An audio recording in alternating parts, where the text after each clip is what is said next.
ओम शांति। मैं पवित्र बुद्धि को धारण करने वाली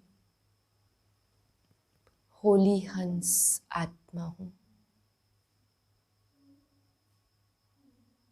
मुझ आत्मा से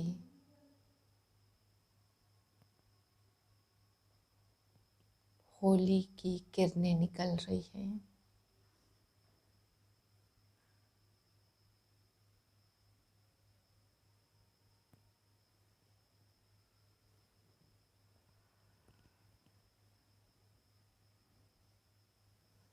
मैं होली हंस आत्मा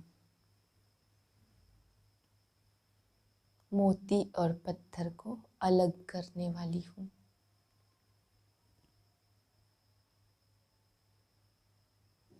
इसी होली हंस स्थिति में बैठकर आज के महावाक्य सुनते हैं। 21/3/2022 के महावाक्य हैं। आज बाबा हम बच्चों को समझा रहे हैं कि बच्चे अब समय बहुत कम है, इसलिए अंतिम जन्म तुम मेरी मत पर चलो तो बेड़ा पार हो जाएगा। फिर बाबा समझाते कि बच्चे अपना सब कुछ इस जन्म में बाप के कार्य में सफल करो, क्योंकि जब तुम अभी सफल करेंगे तो 21 जन्म के लिए प्राप्ति होगी। फिर बाबा समझाते बच्चे तुम बाप को बाप भी बनाते तो बच्चा भी बना लेते। यह एक रमणीक और गुह्य संबंध है, जो बाप बच्चा भी बन जाता तो बाप भी बन जाता है।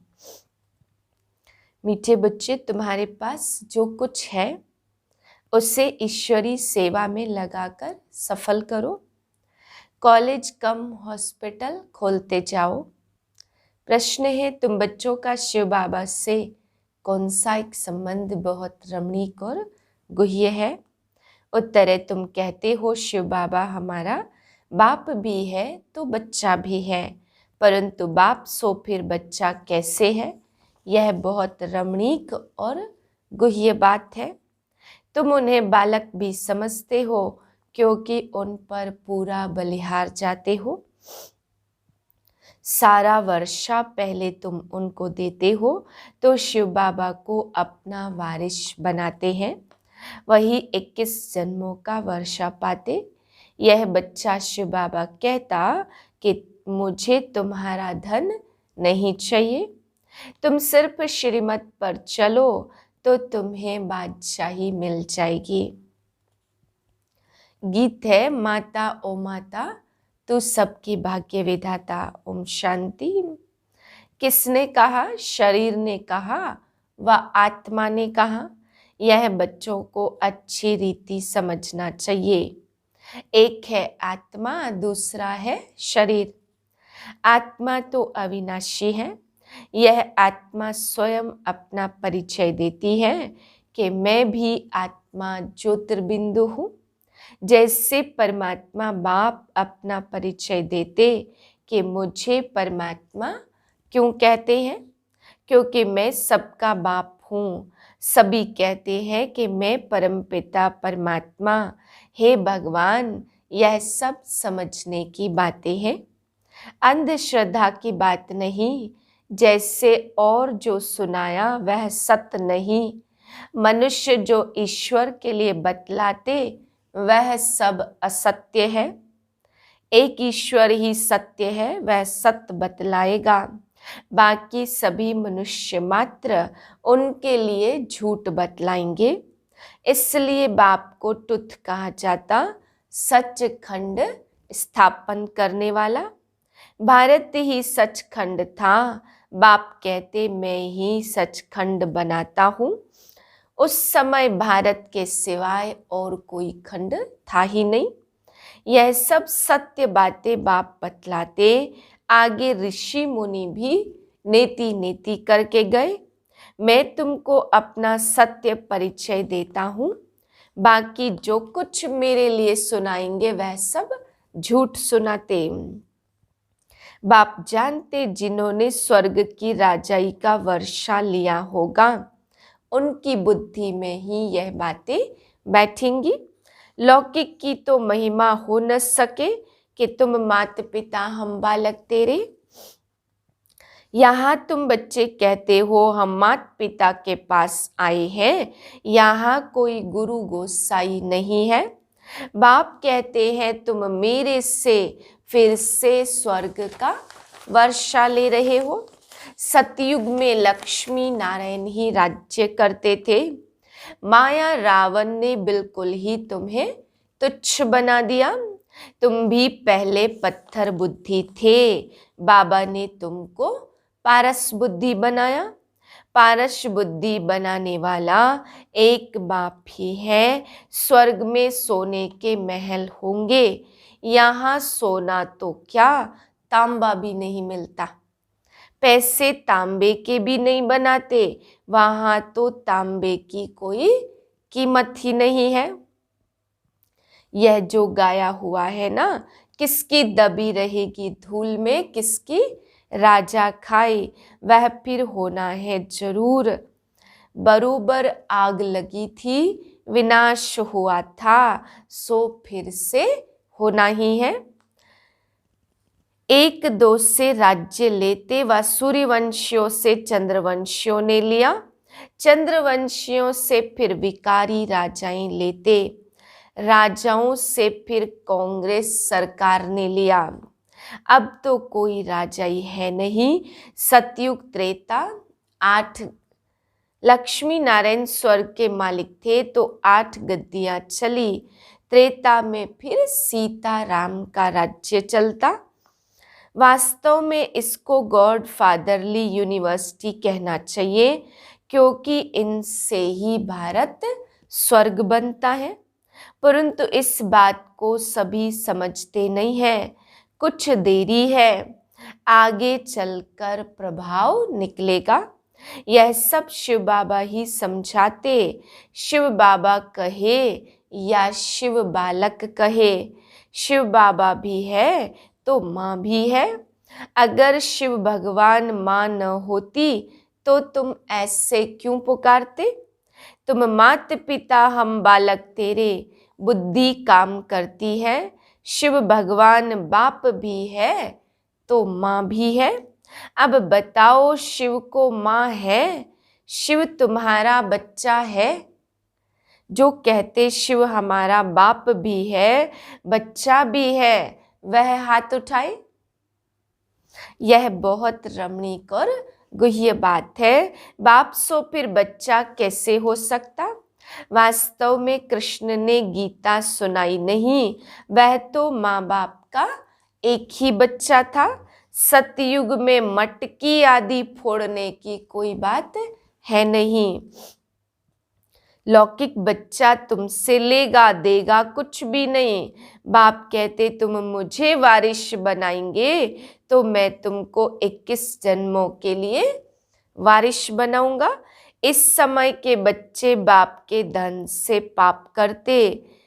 यह बच्चा कहता मुझे तुम्हारे धन का क्या करना है, मैं तो तुम्हें बादशाही देने आया हूँ, सिर्फ तुम श्रीमत पर चलो। योग से 21 जन्मों के लिए तंदुरुस्ती, तो पढ़ाई से राजाई मिलेगी। ऐसी कॉलेज कम हॉस्पिटल खोलो। शिव बाबा तो दाता है, मैं लेकर क्या करूँगा। हाँ, युक्ति बताते हैं कि ईश्वर अर्थ सेवा में लगाओ, श्रीमत पर चलो। श्री कृष्ण के अर्थ अर्पण करते हैं। वह तो प्रिंस था, वह कोई भूखा थोड़े था। शिव बाबा तुमको बदले में बहुत कुछ देता है। भगवान भक्ति का फल देते, वह है दुख हरता सुख करता। तुमको सदगति करने वाला और कोई है नहीं। मैं तुम बच्चों की सदगति करता हूँ। अच्छा बाबा, भला दुर्गति कौन करते हैं। हाँ बच्चे, रावण की प्रवेशता होने के कारण रावण की मत पर सब तुम्हारी दुर्गति ही करते आए। रावण की मत पर एकदम भ्रष्टाचारी बन पड़े हैं। अब मैं तुमको शिष्टाचारी बनाए स्वर्ग का मालिक बनाता हूँ। यहाँ जो कुछ तुम करेंगे तो आसुरी मत पर ही करेंगे। अब देवता बनना है तो और संग तोड़ एक मुझ संग जोड़ो। जितना मेरी मत पर चलेंगे उतना पद पाएंगे। पढ़ेंगे नहीं तो प्रजा में भी कम पद पाएंगे। एक बार सुना धारण किया तो स्वर्ग में आएंगे, परंतु पद बहुत कम पाएंगे।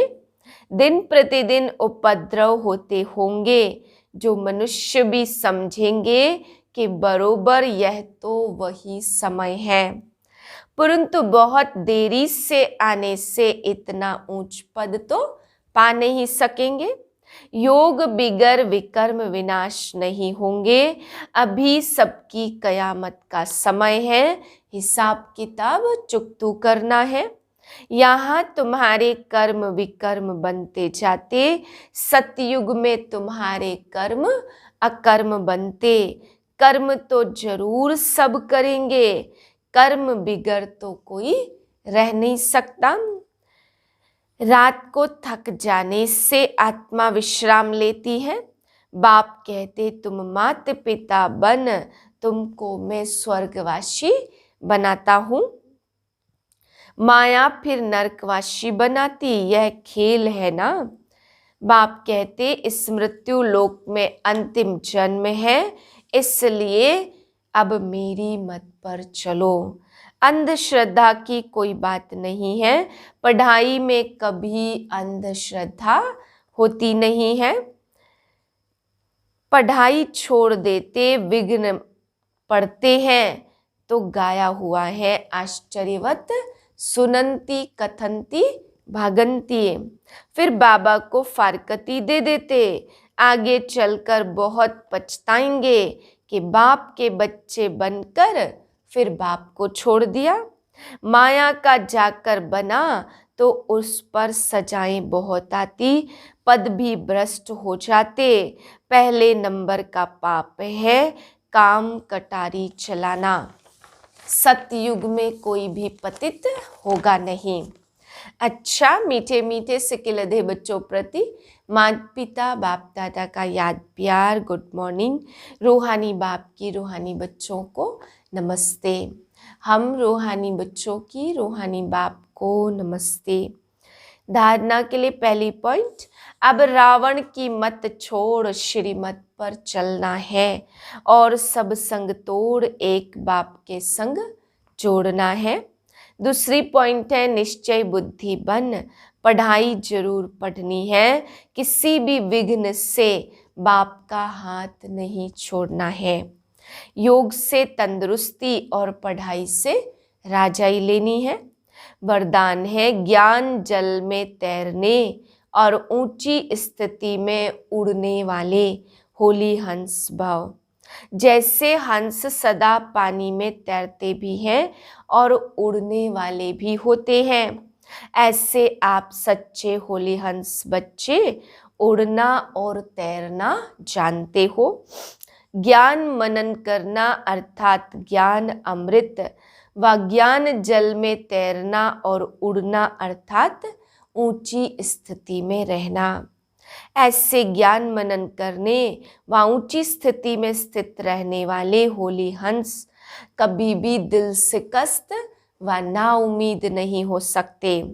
वह बीती को बिंदी लगाए क्या, क्योंकि जाल से मुक्त हो उड़ते और उड़ाते रहते हैं। स्लोगन है मणि बन बाप के मस्तक के बीच, चमकने वाले ही मस्तक मणि है। ओम शांति।